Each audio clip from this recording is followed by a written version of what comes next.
जनजातीय सुरक्षा मंच कहे हैं कि जो आदिवासी धर्मांतरित हो गए हैं उनको पेशा कानून में शामिल नहीं किया जाए।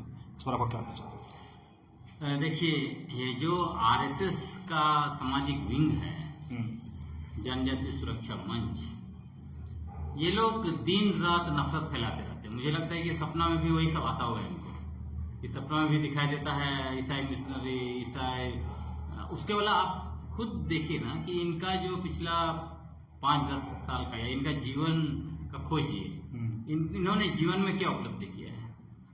आदिवासी अगर ये जिनकी बात करते हैं, हमारे सरना भाई बहन जिनका सबसे ज्यादा जमीन चला गया है, कितना जमीन वापसी के लिए उन्होंने प्रयास किया, कितने लोगों का जमीन वापस करवाया। तो ये लोग का ऐसा ही चलता रहता है, उसमें कुछ बड़ी बात है नहीं।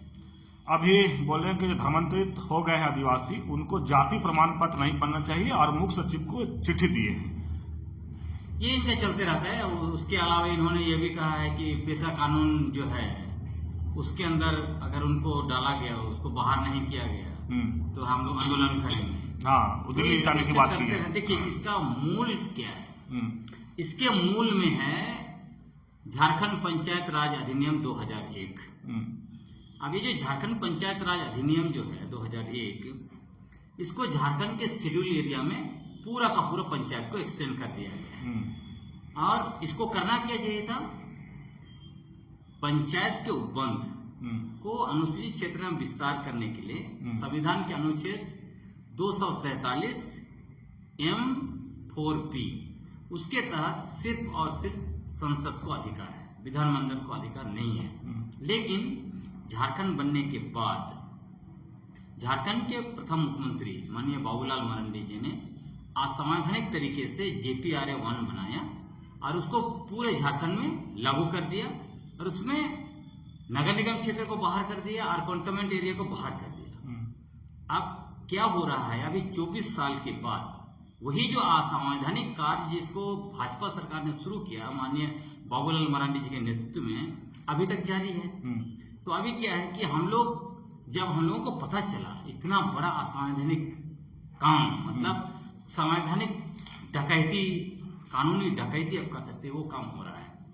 और ये कानूनी डकैती कौन कर रहे हैं? वही मैं कह रहा हूँ, बाबूलाल मरांडी जी के नेतृत्व में जो शुरू हुआ, अभी जब पता चला इसका हम लोग खुलासा कर रहे हैं तो खलबली मच गई है। क्योंकि अभी आरएसएस का जो गढ़ था, चाहे आप लोहरदगा से गुमला तक बोलिए या फिर इधर खूंटी, तो आरएसएस के गढ़ में बीजेपी जो है कि लोकसभा चुनाव में भी उखड़ गई और विधानसभा चुनाव में तो साफ हो गई।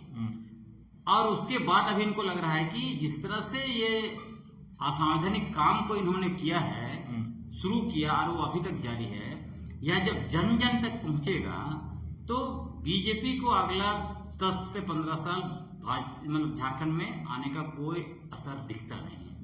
तो इसीलिए ये लोग सोच रहे हैं कि अगर अभी हमने सरना ऐसा नहीं किया तब हमारे पास और कोई मुद्दा नहीं बनता है, कोई मुद्दा नहीं बचता है। और इनका मतलब एक उम्मीद वही है, उसके अलावा कोई दूसरा उम्मीद नहीं है। लेकिन झारखंड के लोगों को पता है, हमारे सरना भाई बहनों को भी पता है कि किस तरह से जो असंवैधानिक काम माननीय बाबूलाल मरांडी जी ने शुरू किया था 2011-12 में, उसी असंवैधानिक काम को हमारे बीजेपी के दूसरे मुख्यमंत्री अर्जुन मुंडा जी ने किया। नगर निगम का कानून संशोधन 2011 में लाया और 12 में कानून बनाया और नगर पालिका लागू कर दिया अनुसूचित क्षेत्र में। ये दूसरा बड़ा असंवैधानिक काम था। और तीसरा, जब 2014 में इनकी सरकार बनी, आदिवासियों का कुर्सी छीन के गैर आदिवासी को दिया, रघुवर दास जी को मुख्यमंत्री बनाया, तो उन्होंने क्या किया?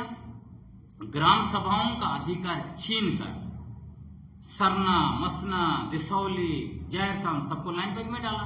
जबकि जो JPR लागू किए हैं, JPRA में भी वो प्रावधान उन्होंने ग्राम सभा को दिया है कि सरना, मसना ये सारे जो हैं, दिसौली, उसका जो है कि मैनेज करने का, सब कुछ करने का अधिकार ग्राम सभा को है।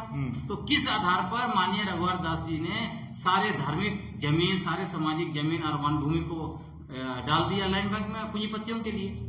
तो यह सब चीजें जो कुकर्म इन्होंने किया है कि एक तो आदिवासियों का, आदिवासी पहचान को नष्ट करके उनको वनवासी बना दिया, पिछला 75 साल से आदिवासियों के मूल आदिवासी पहचान को नष्ट करने के लिए एक राष्ट्रव्यापी संगठित अभियान चला रहे हैं। और उसी में सरना धर्म जो यहाँ का मूल धर्म है आदिवासियों का, उस सरना धर्म को उसका अस्तित्व निस्तनभूत करते हुए उसको कह रहे हैं कि सारे आदिवासी हिंदू हैं, सनातन हैं।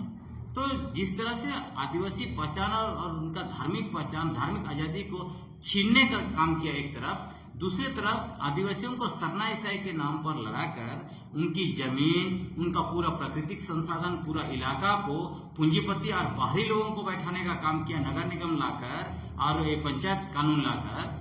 तो ये सारे चीजों को यहाँ के झारखंड के आदिवासी लोग जानते हैं, हमारे सारे सरना भाई बहन जानते हैं। तो इसलिए अनुसूचित ये जनजातीय सुरक्षा मंच के लोग जितना भी उछल कूद कर ले उसे कुछ होने वाला नहीं है। सच्चाई कोई लोग ढांक नहीं सकते हैं, सच्चाई सामने आ चुकी है। और आपने देखा ही होगा पिछला साल क्या बोला था इन्होंने, हम जाके मोराबादी में 1 लाख लोग को लेके आएंगे, आए कितना 10,000 से भी कम।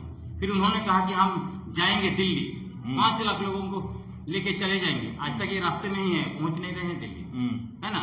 तो इनकी सरकार 10 साल से दिल्ली में चल रही है, क्यों नहीं संशोधन करवा देते, क्यों नहीं डीलिस्टिंग करा देते हैं।